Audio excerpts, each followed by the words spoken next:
شروع کرتی ہوں اللہ کے نام سے جو بڑا مہربان نہایت رحم کرنے والا ہے۔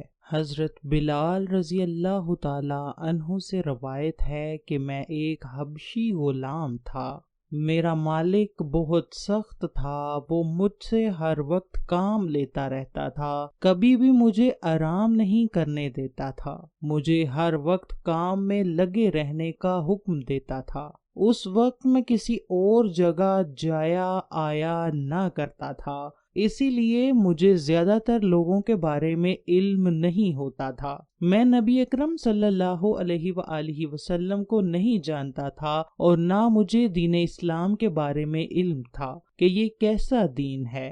سردیوں کا موسم تھا، میرے مالک نے مجھ کو جو پیسنے کا حکم دیا تھا میں اپنے مالک کے حکم کے مطابق جو پیس رہا تھا۔ مجھے سخت سردی لگ گئی جس کی وجہ سے مجھے سخت بخار ہو گیا۔ میں اتنا تھک گیا تھا کہ آرام کرنے کے لیے میں لیٹ گیا اور اپنے اوپر چادر لے کر سو گیا۔ اتنے میں میرا مالک مجھے دیکھنے کے لیے آیا کہ میں نے کتنے جو پیسے ہیں۔ جب اس نے مجھے سوتے دیکھا تو وہ غصے میں آ گیا، اس نے میرے جسم سے چادر کو اتار دیا اور کہنے لگا، میں تجھے یہاں کام کرنے کی اجرت عطا کرتا ہوں۔ اس نے میرے سارے کپڑے اتروا دیے اور اتنی سردی میں مجھ کو کھلے آسمان کے نیچے بٹھا کر کام کرنے کا حکم دیا۔ میں دکھی دل سے اشعار پڑھ رہا تھا اور ساتھ ساتھ جوؤں کو پیس رہا تھا۔ تھوڑی دیر کے بعد دروازے پر کسی نے دستک دی۔ میں نے دروازہ کھولا تو ایک حسین و جمیل پر نور چہرے والا نیک بندہ میرے پاس تشریف لایا۔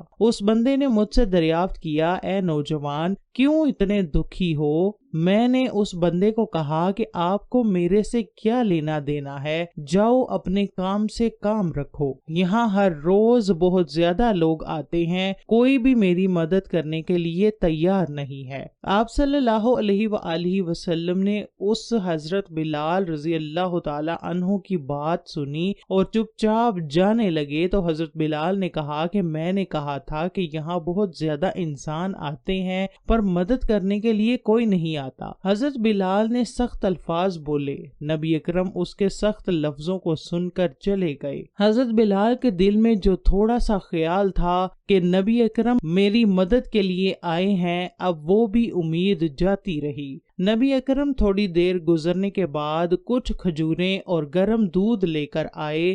نبی اکرم نے فرمایا، اے نوجوان، دودھ کے ساتھ کھجوریں کھاؤ اور آرام کرو۔ حضرت بلال نے فرمایا، اگر میں یہ کھا پی کر سو جاؤں تو میرا یہ کام کون کرے گا؟ میرے مالک تو پہلے ہی میرے سے بہت سخت ناراض ہو گئے ہیں۔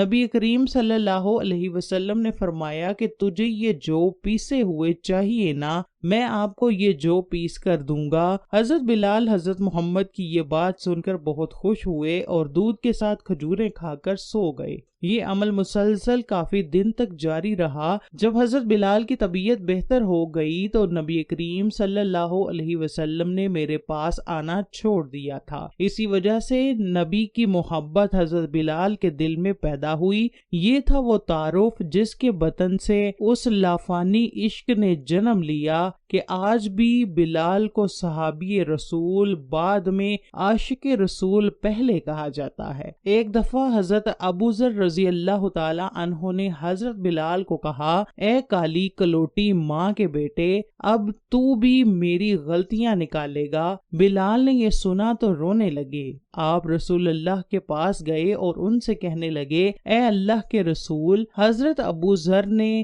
مجھے یہ الفاظ بول کر برا بلا کہا ہے۔ حضرت بلال کی بات سنتے ہی رسول کریم سخت ناراض ہوئے اور حضرت ابوذر کو فرمایا، اے ابوذر، تو نے حضرت بلال کی ماں کو یہ بات کہی ہے، کیا تمہارے دل سے ابھی جہالت ختم نہیں ہوئی ہے؟ رسول اللہ کے منہ سے یہ الفاظ سنتے ہی حضرت ابوذر کی آنکھوں سے آنسو آ گئے اور کہنے لگے، اے اللہ کے نبی، مجھ سے غلطی ہو گئی ہے، مجھے معاف کر دیجئے۔ یہ بات کہہ کر حضرت ابو ذر مسجد کی زمین پر لیٹ گئے اور حضرت بلال سے فرمانے لگے، اے بلال، میں اس وقت تک زمین سے نہیں اٹھوں گا جب تک آپ میرے منہ کو اپنے پاؤں کے ذریعے مسل نہ دو گے۔ حضرت بلال حضرت ابو ذر کی زبان سے یہ الفاظ سنتے ہی رونے لگے اور حضرت ابو ذر کے گلے لگ کر فرمایا، اے حضرت ابو ذر، میں کس طرح اس چہرے مبارک کو رون سکتا ہوں جس کے منہ سے اللہ اور حضرت محمد کی حمد و ثنا بیان ہوتی ہے۔